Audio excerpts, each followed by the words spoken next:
தமிழ்நாட்டில் பரபரப்பான அரசியல் தேர்தல் களத்தில், அதுவும் நாடாளுமன்ற தேர்தல் 2024 எல்லாம் இன்னைக்கு பார்த்தீங்கன்னா நாங்க தான் பல கட்சிகள் கூட்டணி அமைச்சுக்கிட்டு பலவாறு நாங்க தான் மக்களுக்கு நாயகனா திகழ போறாங்கலாம் சொல்லிட்டு இருக்காங்க. இருந்தாலும் தனித்து நின்று தனித்துவமான கொள்கையை வைத்து இன்று தமிழக மக்களில் இன்று ஒரு பெரிய சக்தியாக உருவெடுத்து பெரிய கட்சியாக மாறிக்கொண்டிருக்கும் வேளையில் பல இன்னல்களை தாண்டி இன்னைக்கு களத்துல நின்றுட்டு இருக்கிறாங்க அப்படின்னா அது நாம் தமிழர் கட்சி தான். அப்படிப்பட்ட நாம் தமிழர் கட்சியில மாநில ஒருங்கிணைப்பாளர் மகளிர் பாசறை சத்யா அம்மா அவர்கள் நம்மளோட இணைஞ்சிருக்கிறாங்க.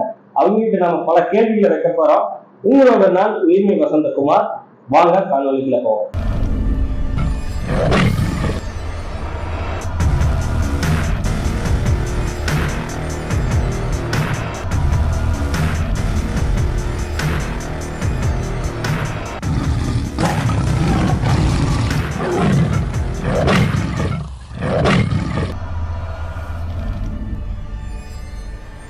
வணக்கம்மா. வணக்கம். நல்லா இருக்கிறீங்களா? நல்லா இருக்கேன். கட்சி எல்லாம் எப்படி போகுது? சிறப்பா களப்பணி ஆடிட்டு இருக்காங்க எல்லா பக்கமும். உங்களையும் நிறைய பேர் பந்தாடுவாங்களா கட்சியில? அப்படியெல்லாம் இல்லையே. உங்களைன்னா கட்சியை பல கட்சிகள் சேர்ந்து ஏதாச்சும் என்ஐஏ ரைடு இவங்களை எதையாச்சும் பண்ணியாவது இவங்க முடக்கிடணும், கட்சி வளரக்கூடாது, இவங்க அடக்கிடணும், தமிழ் தேசியம் வளரக்கூடாதுங்கிற ஒரு சிந்தனையில போட்டு அடிப்பாங்களாட்டு.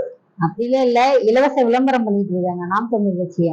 இதாக வரைக்கும் எந்த ஊடகங்களையும் காட்டாதவங்க இப்ப மத்திய அரசு பிஜேபி என்ன பண்ணிட்டு இருக்காங்கன்னா நாம் தமிழர் முடக்கணும் அப்படிங்கிறதுனால முதல்ல என்ஐஏ விட்டாங்க. அதுக்கப்புறம் பாத்தீங்கன்னா சின்னத்தை இப்ப முடக்குறாங்க. இந்த மாதிரி ஒவ்வொரு வேலையும் தொடர்ந்து பண்ணிட்டு இருக்காங்க. நாங்க என்ன நினைக்கிறோம் அப்படின்னா இது எல்லாமே எங்களோட வளர்ச்சியை தான் நாங்க பாக்குறோம். ஒருத்தரோட செயல்பாடுகள் பார்க்கும்போது அது மக்கள் இடத்துல மிகப்பெரிய ஒரு வரவேற்பு ஏற்படுது. அப்படி இருக்கும்போது இவங்க செய்யறது தவறு அப்படிங்கிறதுக்கு எதிர்த்து பேச முடியல. ஏன்னா இங்க கொள்கையும் கருத்தியல் தாண்டி இவங்கனால பேசுறதுக்கு இல்ல. ஏன்னா திராவிட அரசு பாத்தீங்கன்னாலும் பிஜேபி அரசு பாத்தீங்கன்னாலும் அவங்க எப்படி பார்ப்பாங்க அப்படின்னா அவங்களுக்கு கொள்ளை இந்த மாதிரி மக்களை துன்புறுத்துறதுக்கான பணிகள் தான் இது நாள் வரைக்கும் மேற்கொண்டிருக்காங்க. மலைகளை அழிக்கிறது, நிலத்தை அழிக்கிறது, பொருளாதார தற்சார்பு பொருளாதாரம் என்னன்னே தெரியாது திராவிட அரசு.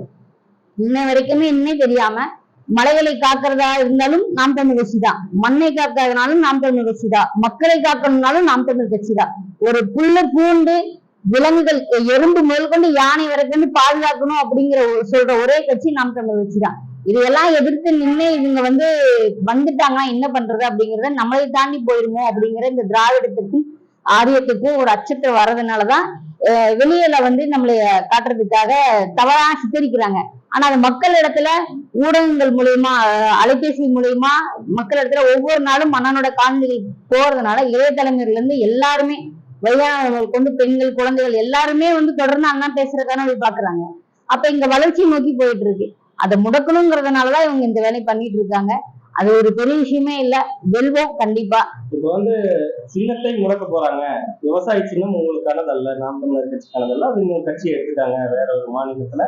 அவங்க தேசிய கட்சியா அங்கே பதிவு செஞ்சிருக்கிறாங்க. அதனால நாங்க அந்த கட்சி கொடுக்குறேன்னு சொல்லியிருக்கோம். இதனால தமிழ்நாட்டுல உங்களுடைய வாக்குகள் எந்த அளவுக்கு பாதிக்கும், அல்லது உங்களுக்கு சாதகமா, அல்லது நான் இந்த விவசாய சின்னமே உங்களுக்கு கிடைக்கும் நம்புறீங்களா? இது விவசாய சின்னம் கண்டிப்பா நாம் தமிழுக்கு கிடைக்கும். இதுல எந்த ஒரு மாற்று கருத்தும் கிடையாது. இப்ப 2019 பாத்தீங்கன்னா இரட்டை மெழுகுபத்தி இருந்தது. அப்ப சின்னம் மாற்றப்படும் அப்படிங்கும் போது அண்ணன் கிட்ட உங்களுக்கு என்ன சின்னம் வேணுங்கிறப்ப அண்ணன் நிறைய சின்னங்கள் சொன்னாங்க. அப்ப அவங்க விவசாய சின்னத்தை கொடுத்துருக்காங்க. அப்ப அண்ணன் கூட சொன்னாங்க விவசாயம் அழிஞ்சு வர்றதுனாலதான் நம்ம கையில கொடுத்துருக்காங்க, நம்ம காப்பாத்தணும்னு சொல்லி அப்படின்னு சொன்னாங்க. அப்ப ஒரு தேர்தல்ல ஒரு சுயேட்சையா நிக்கிறாங்க அந்த மனிதன். கர்நாடகால அவர் ஒரு சுயேட்சையா நிக்கிறாரு. அப்ப அந்த தேர்தல் ஆணையத்துக்கு தெரியாதா ஏற்கனவே 2019லயும் 20லயும் 21லயும் தொடர்ந்து தேர்தல நின்றுட்டு இருக்கிற இந்த விவசாய சின்னம் நான் தமிழ்நாட்டுல இருக்கு. அப்படி இருக்கும்போது எப்படி நம்ம இவங்களுக்கு சுயேட்சையா கொடுக்கணுங்கிறது தேர்தல் ஆணையத்துக்கு தெரியாதா? அதெல்லாம் தெரியும். தெரிஞ்சு வேணும்னே அவங்க அங்க கொடுத்து அதை வெற்றி பெற வச்சிருக்காங்க. அது இத்தனைக்கும் அது வெறும் லெட்டர் பேட் கட்சி தான். அது அங்கீகரிக்கப்பட்ட கட்சி கூட கிடையாது. அப்படிங்கிறப்ப அது பெரிய விஷயமே கிடையாது. இது தொடர்பா அண்ணனும் தேர்தல் ஆணையத்திட்ட பேசியிருக்காங்க. தேர்தல் ஆணையம் நீங்க அவங்க கிட்ட பேசுங்கன்னு சொல்றாங்க. அது நம்ம சரியா இருக்காதுல்ல. எனக்கு கொடுத்தது நீங்க, தேர்தல் ஆணையம் கொடுத்துருக்கு. அப்ப நீங்க தான் அவங்ககிட்ட பேசி அதை மாத்தணுமே தவிர நாங்க பேசி பிரயோஜனம் இல்லை அப்படின்னு சொல்லியிருக்காரு. இரண்டாவது என்னன்னா, தேர்தல் ஆணையத்தை முறையிட்டு இருக்கோம். அதை தாண்டியும் அவங்க எதுவும் பண்ணல அப்படிங்கிறப்போ நாங்க நீதிமன்றத்தை நாடணும் அப்படிங்கிறத முடிவு பண்ணியிருக்கோம். 97% எங்களுக்கு சின்னம் கிடைக்குங்கிறது உறுதியா இருக்கு. இணையதளத்துல கூட நான் சில நாட்கள் முன்பு பார்க்கும்போதும் கூட தமிழ் தேசிய ஆதரவாளர்களும் மக்களும் எல்லாருமே விவசாய சின்னம் கொடுக்கணும் அப்படிங்கிறத ஆதரவு தெரிவிச்சுட்டு இருக்கிறதுனால உச்ச நீதிமன்றத்துல இருக்கிற நீதிபதி ஐயா கூட தொடர்ந்து போராட்டங்கள் கண்டிப்பாக உங்களுக்கு வெற்றி கிடைக்கும் அப்படிங்கிறத ஒரு நீதிபதி கூட சொல்லியிருக்காரு. அப்ப அந்த அளவுக்கு நாங்க வலுவா நிக்கிறோம். கண்டிப்பா எங்களுக்கு விவசாய சின்னம் கிடைக்கும். பல்வேறு தரப்பு இன்னைக்கு நாம் தமிழர் கட்சியில எல்லாருமே இன்னைக்கு மிக மகிழ்ச்சியில் இருக்கக்கூடிய இன்னொரு காரணமா பார்க்கப்படுறது என்னன்னா, குமுதம்ல வந்த ரிசல்ட் கருத்து கணிப்புன்னு சொல்லுவாங்க. மக்கள் கருத்து கணிப்பு எடுத்ததுல 19% தாண்டி 20% நாம் தமிழர் கட்சி தொடர்ந்து சொல்லியிருக்காங்க.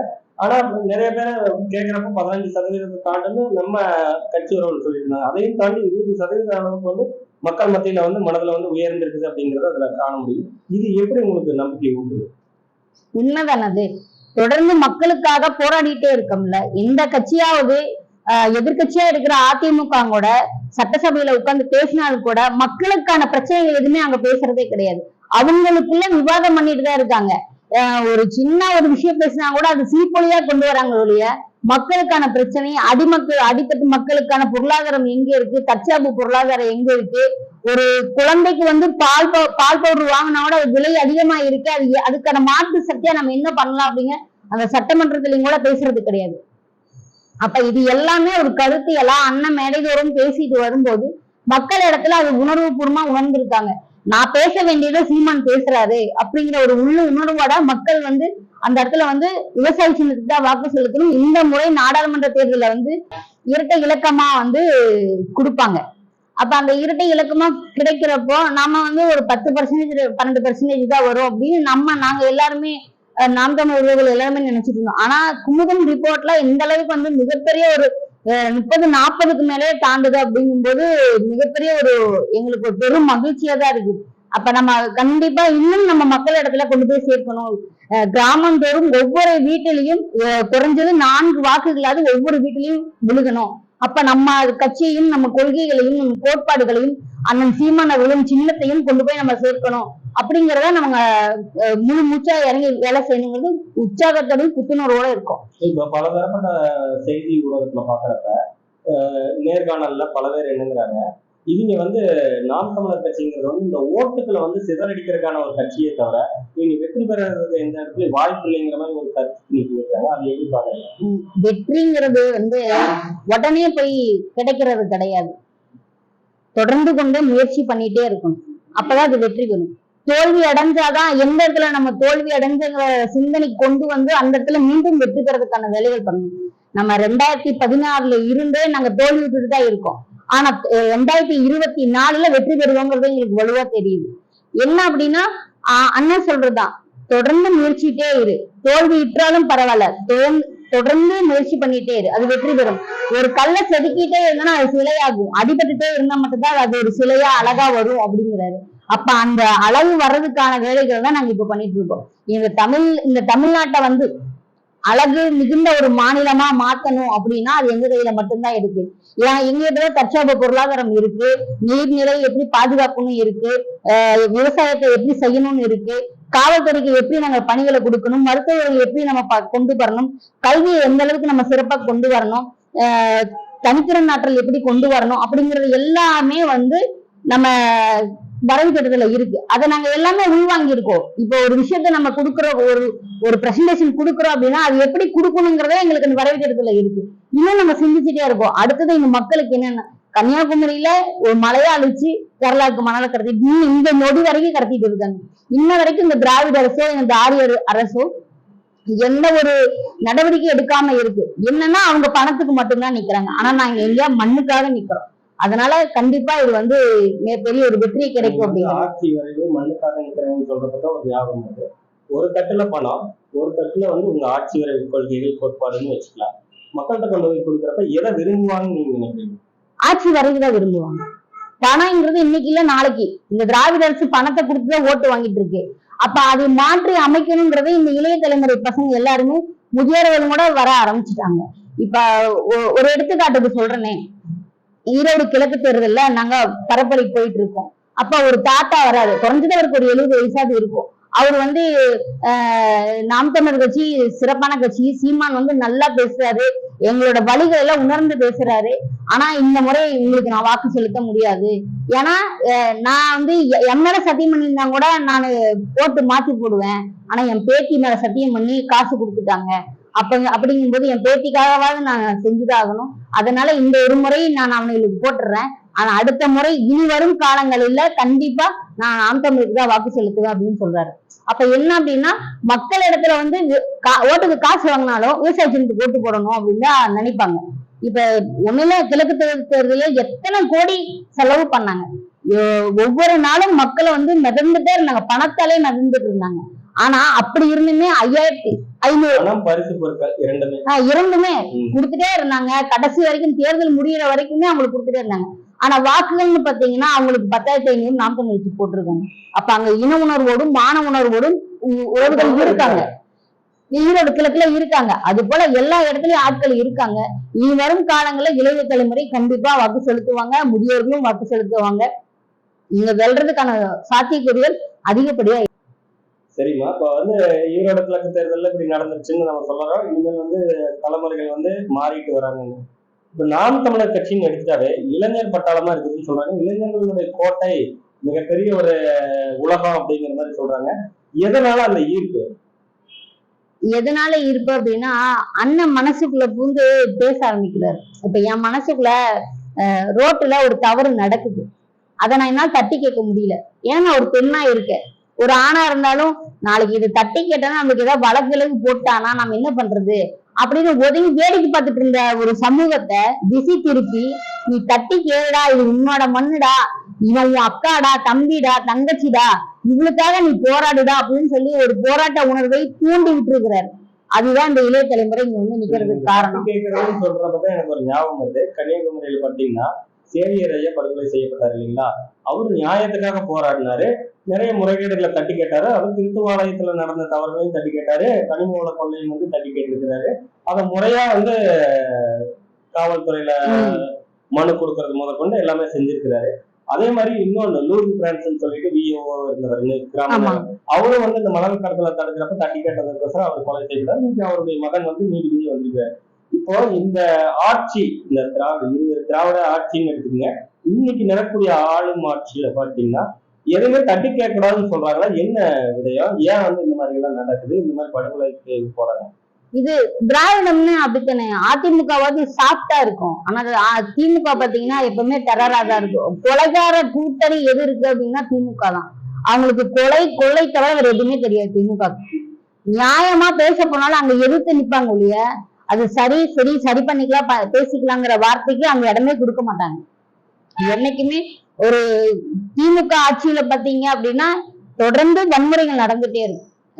கோவையில குண்டுவெடிப்பு பத்தவங்களோட அதே இடத்துலயும் திமுக ஆட்சியில் தான் குண்டுவெடிப்பு நடந்தது.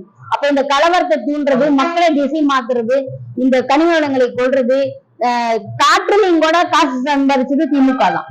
இப்ப ஏற்பட்ட ஒரு திராவிட கட்சி தான் இது எல்லாமே. அப்ப இது ஆட்சியில் அது நடக்கல சாதாரணம் தானே. கருணாநிதி இருக்கும்போது பாத்தீங்கன்னா அரசு ஊழியர்கள்லாம் வந்து பாத்தீங்கன்னா திமுக வந்துச்சுன்னா நம்மளுக்கு எல்லாம் வந்து இன்க்ரிமெண்ட் அதிகமாகும், நம்ம குழந்தைங்களுக்கு வேலை கிடைச்சிரும், எப்படியாவது ஒண்ணு திமுக அரசு செஞ்சிரும் அப்படிங்கறதுனாலதான் கவர்மெண்ட் ஊழியர்கள் எல்லாருமே வந்து திமுக ஓட்டு போட்டுட்டு இருந்தாங்க. ஆனா இப்ப இன்னைக்கு எதிர்மாறா நிக்கிறாங்க எல்லாருமே. நாம் தமிழ் கட்சி இருந்தா பரவாயில்லையா, நீங்க தயவு செய்து நீங்க வந்துருங்க, உங்க அண்ணன் சொல்ற கோட்பாடும் கொள்கைகளும் எங்களுக்கு ரொம்ப பிடிச்சிருக்கு. கண்டிப்பா காவல்துறையிலே பாத்தீங்கன்னா எப்பங்க நீங்க வருவீங்க, நாங்களாம் உங்களுக்கு தாங்க ஓட்டு போட்டுட்டு இருக்கோம். சட்டமன்ற தேர்தலே பாத்தீங்கன்னா பவானில 10,500 ஓட்டு, அதுல காவல்துறையிலே ஒரு 19 ஓட்டு நம்மளுக்கு விழுந்திருக்கு. காவல்துறையிலே வந்து போஸ்டல் அந்த ஓட்டு வந்து 19 ஓட்டு வந்திருக்கு நாம் தமிழர் கட்சிக்கு. அப்ப அப்படி பார்க்கும்போது எல்லாருமே நம்மளுக்கு மாறி வந்துட்டாங்க. மணிகார் ஆபீஸ்ல இருந்தாலும் சரி, தாசில்தார் ஆபீஸ்ல இருந்தாலும் சரி, எந்த இடத்துல பார்த்தாலுமே நம்மளுக்கு சாதகமா நிக்கிறாங்க. ஏன்னா இவங்க கொலகார கூட்டம். நம்ம கிட்ட இப்ப 10 ரூபாய் வந்து ஒருத்தர் லஞ்சம் வாங்குறானா அதுல திமுக 8 ரூபாய் எடுத்துட்டு 2 ரூபா தான் அவனுக்கு கொடுப்பான். அந்த மாதிரி சூழ்நிலை இப்ப இந்த திராவிட அரசு ஆண்டுட்டு இருக்கு. அப்ப இதையெல்லாம் மாற்றணும் அப்படின்னா மக்கள் வந்து யாருமே வேண்டாம்டா, அதிமுக வேண்டாம், திமுக வேண்டாம், பிஜேபி வேண்டாம், எதுவுமே வேண்டாம், நாம் தமிழர் வரட்டும் அப்படிங்கிற ஒரு நினைவு, ஒரு வெறி கொண்டு ஓடிட்டு இருக்காங்கன்னு வச்சுக்கலாமே. மக்கள் எல்லாருமே நாம் தமிழர் வரணும். நாங்கெல்லாம் நாங்கெல்லாம் போகும்போது யாருன்னு தெரியாம இருந்தது. இப்ப நாம் தமிழர் கட்சிக்காரன்னு சொல்லும்போது, இங்க யாருங்க நாம் தமிழர் கட்சிக்காரர் அப்படின்னா இவங்கதான் நாம் தமிழர் கட்சி. எங்க ஆபீஸ் இருக்குன்னு இதே பவானி அந்திரி பேர்ல தாங்க இருக்கு அப்படின்னு மக்களே சொல்றாங்க. ஒரு சிலருக்கு தெரிஞ்சதோ இல்லையோ, ஆனா யாராவது அட்ரஸ் கேட்டாங்க கூட, எங்க உறவுகள் பல இடத்துல இருந்து வருவாங்க. அப்ப கடையில கேட்கும்போது கூட சொல்லுவாங்க, நாம் தமிழர் ஆபீஸுங்களா, அந்த அந்திரி பேர்கிட்ட இருக்குங்க, மேல் மாடியில இருக்கும், நீங்க போய் பாருங்க அப்படின்னு. அப்ப என்னன்னா மக்கள் எல்லாருமே நாம் தமிழர் எங்க இருக்குன்னு தேட ஆரம்பிச்சுட்டாங்க. அப்ப ஆட்சியும் வரணும் அப்படிங்கிறது அவங்களோட எண்ணமாவும் இருக்கு.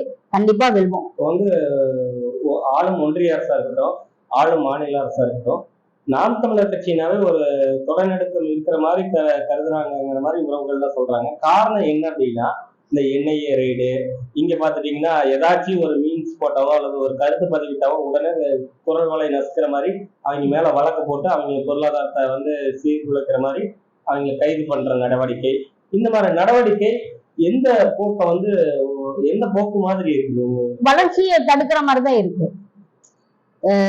ஜனநாயகம் அப்படிங்கிறது என்ன அப்படின்னா, ஒருத்தரோட கருத்தை வந்து சொல்றதுதான் ஜனநாயகம். என்னோட கருத்தை சொல்றதுதான்.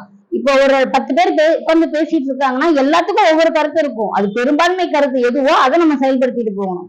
அப்ப ஒருத்தர் தவறு செய்யறாரு அப்படிங்கிறப்ப அதை சுட்டி காட்டுற இடத்துல ஒருத்தர் இருக்காங்க அப்படின்னா அதை சரி பண்ற இடத்துலதான் இந்த அரசுகள் இருக்கணுமே தவிர அவங்களோட குரலை நசிக்க கூடாது.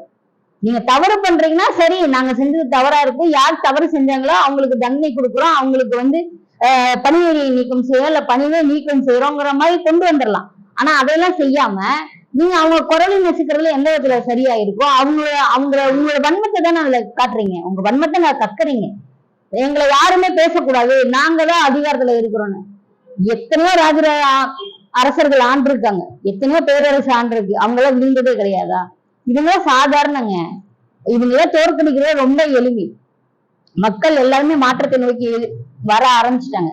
கண்டிப்பா நாம் தமிழர் கட்சி 2024லும் 26ல சீமான் அண்ணன் கட்டாயம் முதல்வர் ஆவாரு. இப்ப வந்து நடக்க போற தேர்தல்ல பாத்தீங்கன்னா இவிஎம் மிஷின் இருக்கு, எலக்ட்ரிக்கல் ஓட் மிஷின். அந்த ஓட் மிஷின்ல இவ்வளவு தேவைப்படுதுன்னு சொல்லி வாங்க போறாங்க. அந்த வாங்குறதுல நிறைய பிரச்சனைகள் வந்து காதுக்கு வருது சமூக வலைதளங்கள் மூலமா. அதாவது இதுல வந்து இந்த மாதிரி எல்லாம் வந்து நீங்க பண்ணி ஓட்டை வந்து மாத்திடலாம் அப்படின்னு சொல்லிட்டு முடக்கி நீங்க வந்து அதை வந்து தனக்கானதை மாத்தி நீங்க அதை ஓட்ட மாத்தலாம் அப்படின்னு சொல்றாங்க. உங்க நாம் தமிழர் கட்சி சார்பா இதற்கு வந்து இந்த இவிஎம் மிஷினுக்கு ஆதரவா எதிர்ப்பா என்ன மாதிரி நீங்க எதிர்பார்க்கறீங்க? நாங்க எதிர்ப்பு தான் தெரிவிச்சுட்டு இருக்கோம். இவிஎம் மிஷினே வேண்டாம்னு சொல்றோம். மிகப்பெரிய வல்லரசு நாடுகள் அமெரிக்கா பல நாடுகள்லாம் பாத்தீங்கன்னா இன்னுமே சீட்டு முறைதான் இருக்கு அவங்க கிட்ட. இன்னைக்கு ஓட்டு நடந்ததுன்னா இரவே வந்து எல்லா சீட்டையும் படிச்சு யாரு வெற்றி பெற்றாங்க அதிகாலையில தெரிவிச்சிடுறாங்க. ஆனா இந்த இவிஎம் மிஷின்ல நீங்க ஓட்டு போட்டு முடிச்சோடனே 10 நாள் 15 நாள் 1 மாதம் கூட நீங்க எதுக்கு ஒரு அரங்கத்துல வைக்கிறீங்க? உங்களுக்கு காரணம் என்ன? சீட்டுனா கூட படிக்கிறது நேரமாகும். இவிஎம் மிஷின்ங்கிறது நீங்க ஓபன் பண்ணி பட்டன் செட் பண்ணீங்கன்னா எத்தனை ஓட்டு விழுந்திருக்குன்னு சொல்ல போறாங்க. அதை நீங்க உடனுக்குடனே தெரிவிக்க வேண்டியதானே? ஏன் நீங்க அது ஒரு 30 நாள் 25 நாள் காக்க வச்சிருக்கீங்க? என்னைக்கு உடனே தொடங்க வேண்டியதானே? சீட்டு முறையா உங்களுக்கு உடனடியா தெரிவிக்கும் போது இணையதளத்தின் மூலியமா ஒரு மிஷினை வந்து நீங்க உடனடியா தெரிவிக்க முடியாதா? இப்ப நம்ம ஜிபேல பணம் அனுப்புறோம்னா உடனே அனுப்புனா அடுத்த செகண்டே போகுது இல்ல? அப்ப ஒரு ரிசல்ட் வர்றதுங்கிறது உடனே வரத்தானே செய்யும். அதுக்கே காத்திருக்குறீங்க. முறைகேடு உண்டு. ஒண்ணுல குஜராத்ல வட மாநிலத்துல எல்லாம் பாத்தீங்கன்னா ஓட்டு போடும்போது அந்த ஒரு கிராமத்துல யாருமே ஓட்டு போடல, எல்லாமே வீட்டுக்குள்ள வச்சு பூட்டிட்டு அங்க இருக்கிற அந்த பிஜேபி தான் வந்து ஓட்டு போட்டாங்க. அது ஊடகத்துல நிறைய பக்கம் வந்துச்சு. மக்கள் யாருமே அந்த ஓட்டு போடல. அப்படியே மக்கள் யாராவது ஓட்டு போட வந்தாங்க அவன் கையோட கூட்டிட்டு போய் தேர்தல் ஆணையம் வந்து பிஜேபிக்கு அடிமை தானே. தேர்தல் ஆணையங்கிறது வந்து ஜனநாயகத்தோட நிக்கல இல்ல. ஈரோடு கிழக்கிலேயே பாத்தீங்கன்னா எல்லா பக்கம் காசு கொடுத்துட்டு இருந்தாங்க, எல்லா வேலையும் பண்ணாங்க. தேர்தல் நீங்க ஏதாவது கண்டுபிடிச்சா? நாங்க கூட ஒரு இடத்துல பரப்புரை பண்ணும்போது கூட ஆமா எல்லாம் வச்சிருக்கீங்க, வச்சுதான் வச்சிருக்கீங்க. ஆனா அது செயல்பாடு கிடையாது. நாங்க பரப்புரை பண்ணும்போது இந்த இடத்துல ஓட்டுக்கு காசு கொடுக்க வர்றாங்க, நீங்க வாங்கன்னு போன் பண்ணி கூப்பிடுறோம். நாங்க 1.5 மணி நேரமா நிக்கிறோம், அவங்க வரவே இல்லை.